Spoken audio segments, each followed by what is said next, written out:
আসসালামু আলাইকুম রহমতুল্লাহ বারকাতুহ। ওয়ালাইকুম আসসালাম রহমতুল্লাহি ওবরকাতুহু। পীর সাহেব বলেন তো, পীর কি বস্তু? আলহামদুলিল্লাহ, পীর শব্দটা একটা ফার্সি শব্দ। জি আরবি দিয়ে সেটাকে বলা হয়েছে মুর্শিদ।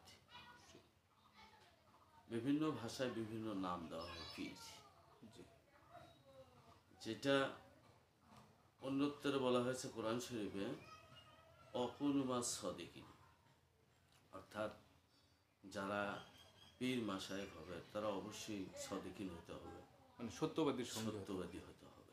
জি জি জি আর আল্লাহ বলছে যে তোমরা আমার সত্যবাদীদের সাথে সাথী হয়ে থাকো। এই সত্যবাদীদের সাথে সাথী হয়ে থাকার এটা আল্লাহর নির্দেশ। এই সাথী হয়ে থাকা মানে মুরিদ হওয়া। আল্লাহ রসুলের সাহাবির সাথে আল্লাহ রসুল যেমন সাহাবিদেরকে সাথে রেখেছিলেন, এবং সাহাবি যারা সাথে ছিলেন এই সাথী হিসেবে সাহাবি বলা হয়। আর সত্যবাদী ওলি আল্লাহদের সাথী হিসেবে যারা থাকবে এদেরকে মুরিদ বলা হয়। আল্লাহ কোরআন শরীফে বলেছেন, ইন্নাল্লাযীনা ইউবাইউনাকা ওয়া ইন্নামা বাইনুল্লাহ ইয়াদুল্লাহ ফাওকা আইদিহিম। নিশ্চয়ই যারা তোমার আল্লাহ বলেছেন যে যারা নিশ্চয়ই আপনার হাতে বায়াত গ্রহণ করেছে তারা যেন ইন্নামা বাইনুল্লাহ, শুধুমাত্র একমাত্র তারা আমার কাছে বায়াত গ্রহণ করলো। এজন্য বায়াত গ্রহণ করার পরে কোনো ব্যক্তি যদি বলে যে আমি ওই পীরের ভক্ত, এটা ভুল হবে। এনাকে ভক্ত হইতে হবে আল্লাহ ভক্ত, এনাকে হইতে হবে আল্লাহ ভক্ত। কেননা আল্লাহ বলেছে ইয়াদুল্লাহ ফাওকা আইদিহিম, ওই হাতের উপর আমি আল্লাহর কুদরতি হাত রয়েছে। তাহলে যার হাতের উপর হাত দিয়ে বায়াত গ্রহণ করেছে তার হাতের উপর আল্লাহর কুদরতি হাত থাকার কারণে বায়াতটা কার কাছে হলো? অবশ্যই আল্লাহর কাছে হয়েছে। উনি যেদিন থেকে যার হাতের উপর হাত দিয়ে এরকম একটা সত্যবাদী অকুনুমা সদিকিদের হাতের উপর হাত দিয়ে ওলি আল্লাহ দিন বুজুর্গের হাতের উপর হাত দিয়ে শপথ করলো, অর্থাৎ সুস্পষ্ট হয়ে গেল। সুবহানাল্লাহ। সুবহানাল্লাহ। এই জন্য আল্লাহ বলেছে যে ওই সূরা আল ইমরানের ৮১ নম্বর আয়াতে আল্লাহ বলেছেন যে রূহ জগতে রুহুদেরকে যখন সমবেত করা হলো, এই রুহুদের মধ্যে থেকে কিছু রুহু আল্লাহ বাছাই করলেন।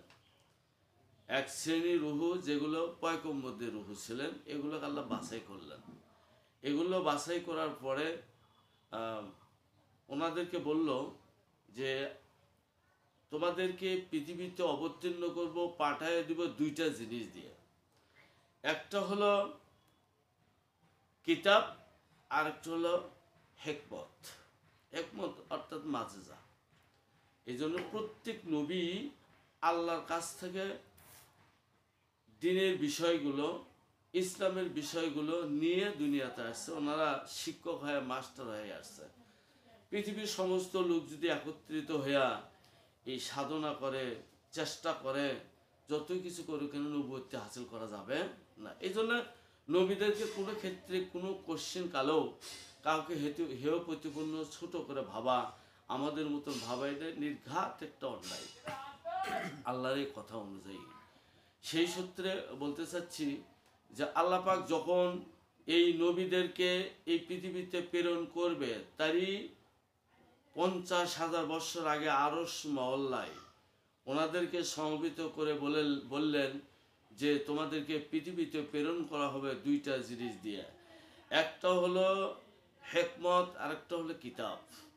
এই হেকমত আর কিতাব দিয়ে যে পৃথিবীতে প্রেরণ করব, এরই সত্যায়ন রূপী রসুল হিসেবে আমি তোমাদের কাছে প্রেরণ করব, তোমরা তার প্রতি ঈমান আনো।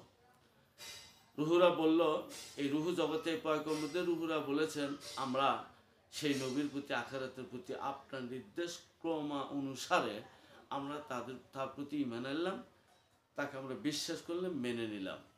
আল্লাহ বললেন শুধু ঈমান আনলেই হবে না, বিশ্বাস করলেই হবে না, এখানে তোমরা যতগুলো পয়গম্বর 24,000 পয়গম্বরের মধ্যে থেকে আল্লাহ পাক একটা পয়গম্বরকে বাদ দিয়ে 23,999টা পয়গম্বরকে সমবেত করে এই কথা যখন বললেন, তখন বলল যে তোমরা একজন স্বীকার করবে আর বাদ বাকি যারা থাকলো তারা সেই স্বীকার করার সাক্ষী থাকো।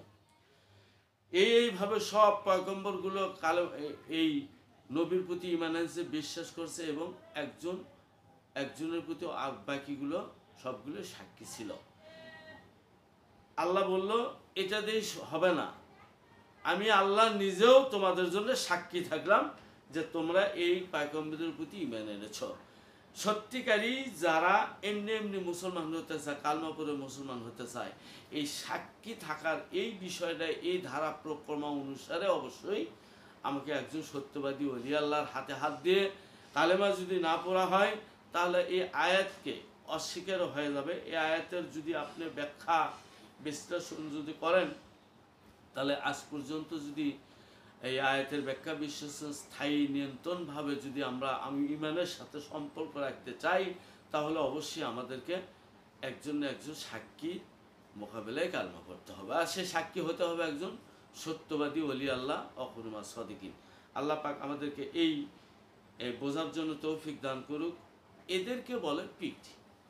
পীর হলো ফার্সি ভাষা, পীর হলো মানে আল্লাহ পাওয়ার একটা মাধ্যম ফার্সি ভাষা। এইখানে যদি আমরা সেই ফার্সিগুলা এই ফার্সি শব্দ নিয়ে একটা ভাষা নিয়ে যদি তুচ্ছ তাচ্ছিল্য করি তাহলে আমরা অবশ্যই গুমরাহির মধ্যে ঢুকে যাব। ভিন্ন একটা বিকল্প পথ বেছে নিলাম নিজের মন প্রশস্ত। এই জন্য আমি একটা কথা বলতে চাই যে যারা বিষয় হলো যে আমাদের প্রত্যেকটা মানুষের মধ্যে দুইটা রাজা থাকে। কয়টা রাজা বললাম? দুইটা রাজা থাকে। একটা হলো রূহ আর একটা হলো নফস।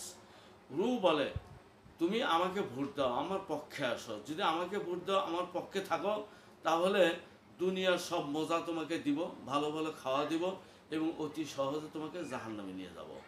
আর রূহ বলে যদি আমার পক্ষে আসো, আমাকে ভোট দাও, তাহলে দুনিয়াতে যদি কষ্ট হয়, অশান্তিও থাকে, সব মানুষ যদি কষ্ট দেয়, আমি রূহ কথা দিলাম রাজা হিসেবে, নেতা হিসেবে আমার পক্ষে থাকার কারণে অতি সহজে তোমাকে আমি জান্নাতে নিয়ে যাব। এই বিষয়ে অনেক কথা আছে। তাহলে রূহ আর নফস দুইটা রাজা ক্যান্ডিডেট, দুইজন, এরা যে ভোট চাচ্ছে আমার থেকে আমি কে।